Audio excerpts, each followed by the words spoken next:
si zai ronga da kanun khupthal let tu timi hati hi zai ronga da nai chimna kan chimkhau ngamo si kalom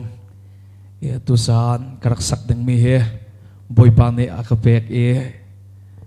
katial mi te si cha e sakavani te me zai ronga da ma theng hi ka thim te chon hlan liau kanun ka zau tika chantam pia chon meaning za anak achua ter tu chongkhar ulenau hoikom thanga chet tu le ningza anak achua ter tu kanun kha mi lung alom ter tu nuna kanun khup thala ka let tu boy pa asika ka fian cha ma hlate kavni thimi se si kan lom tu kan sa piti thasang kan la tin hala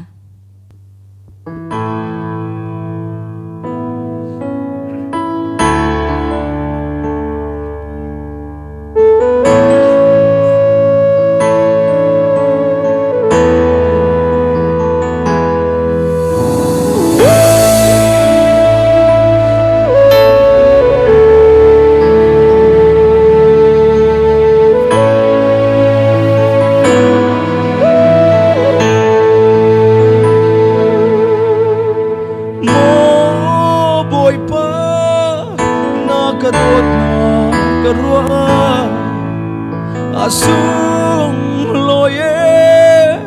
mitling loni kay kacha rikyang ay lo nakadot na karwalang mga mitli suruang mange nula pa ulanaw kong cha thang chia tule Zanak suater tu kanun Pilterin mi jalom nak nun sang ceu tua Kanun kuk thal letu Oh alian ngan Oh asung loy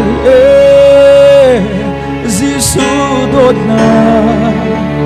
afalekan cha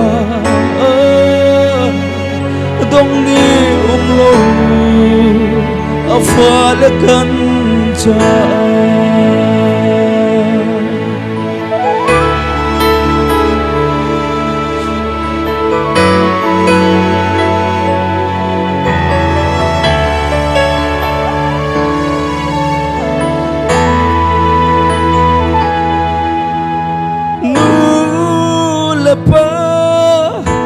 ulanau ho kom cha thang chia tule ning zanak chuater tu kanun filterin mi chalom nak nun chang cheu tua kanun khup thal le tu mo boy pa kanun hi ka che tika Linak ngay lâu phim nak thiam nak ngay lâu kanun na thimi na rian tuan tua na ka sercha boy pa kalom tuke Oh alian ngan Oh asung loy Jisu dot na afalekan cha dong ni umlo afalekan cha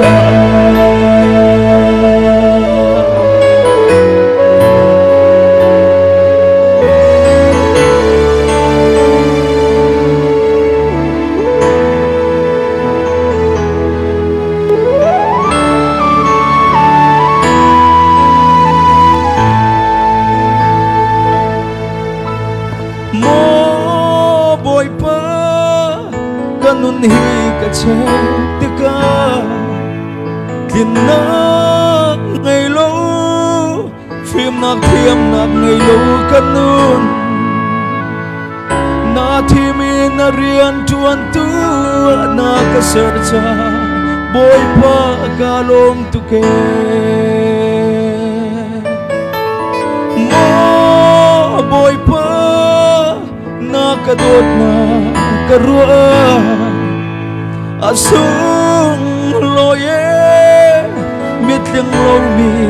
kay kacha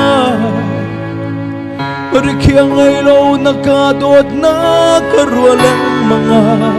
mithi surong mange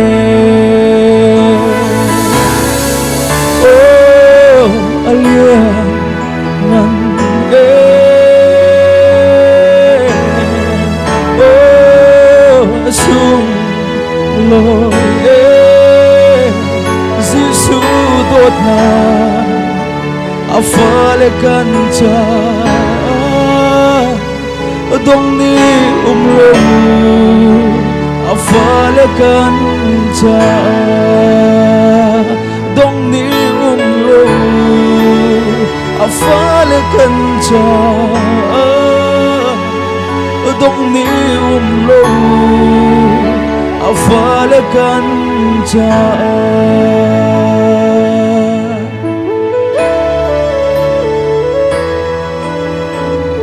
kan dilak sa boy pan susunod ang kapyap ito se